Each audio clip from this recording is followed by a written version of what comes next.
Mr. President, Excellencies, distinguished participants, ladies and gentlemen, I am very pleased to be invited to speak to you at the initiating luncheon of the World Policy Conference today in this beautiful Marrakech.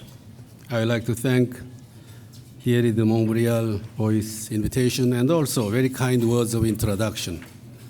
40 years in experience in academia and government have taught me that luncheon speeches are the most difficult of all speeches to give, particularly at a conference of this kind when all the participants, having been inundated with many speeches, are very tired to listen to more speeches.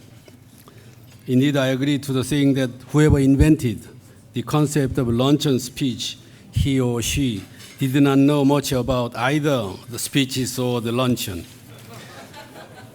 Luncheons, especially luncheons like this one, should be about meeting new people, getting acquainted to, and making friends and sharing each other's experiences and lives. Today, we are in the perfect place to do just that. In Morocco, a land of encounters, we are in the midst of brilliant legacies of historical encounters between the East and West. Everywhere we look in this beautiful city, we are constantly surprised and amazed by Morocco's rich and diverse culture woven through centuries-long exchanges between different civilizations. A short stroll around Marrakech's bustling city square and delightful markets remind us how important it is to celebrate and build upon each other's differences. Not a single shop is the same, yet they all constitute a thread in creating a unique fabric of harmony, friendship, and prosperity. I believe that such a spirit of openness and tolerance is what our conference should be all about. Our discussions for the next 2 days will not only be of a high intellectual standard and excellence, but should also be full of honesty and acceptance.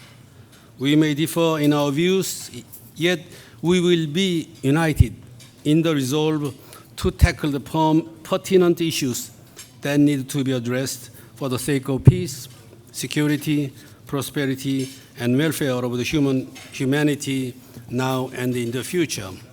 In this regard, I hope that we can draw lessons from the old world of explorers, storytellers, astronomers, thinkers, and poets who had built the fascinating city Marrakech that we know today. Like the travelers and explorers of the old world, let us cultivate a taste for learning. Let us take a sincere interest in and show a real curiosity about others. When we discuss the future design of global governance, be it in the area of peace and war, climate change, finance, or proliferation, let us remember that we have to tend to everyone's needs and concerns. Like merchants and storytellers of the old world, we should be bold in our approach and enthusiastic about the stories that we have. Let us think about what contributions we can make. We may not have correct answers to all questions, but that should not discourage us from putting forward the most challenging ideas and daring questions. Like the astronomers who looked up to the sky and aimed at the stars, let us be ambitious. The agenda before us is challenging, but we will remember how we have overcome difficulties in the past through cooperation and friendship. We'll stay confident and optimistic that we will eventually find the answer to all our questions sooner than our critics think. Ladies and gentlemen, I have attended many international conferences of this kind in the past, the most prominent being the World Economic Forum in Davos. However, although issues we discuss at these fora are imminent and relevant, the demarcation between the private and public interest was always obscured and blurred. Therefore, I am particularly pleased to attend this World Policy Conference because it predominantly concentrates on the various problems of externalities that instantly and distinctly involve the role of government. As a long-time government official, as well as former professor of economics, with particular emphasis on public economics, I regard the World Policy Conference unique in the world in that sense. The World Policy Conference is bound to succeed if it keeps on differentiating itself from many other similar international fora in the future.